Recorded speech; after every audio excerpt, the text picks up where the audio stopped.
નમસ્કાર ખેડૂત મિત્રો, કૃષિ પ્રગતિ યુટ્યુબ ચેનલમાં આપનું હાર્દિક સ્વાગત છે।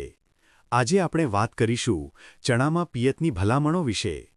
ચણાની ખેતીમાં સારા ઉત્પાદન માટે પિયતની કટોકટીની 3 અવસ્થાઓ યાદ રાખો। પહેલું પિયત વાવણી પછી ઓરવાણ તરીકે આપવું। ત્યારબાદ 20 દિવસે ડાળી ફૂટતી વખતે, 40-45 દિવસે ફૂલ બેસતી વખતે અને 60-70 દિવસે પોપટા બેસતી વખતે એમ કુલ 3 મુખ્ય સમયે પાણી આપવું જરૂરી છે। આ સમયે પિયત આપવાથી આર્થિક ફાયદો થાય છે।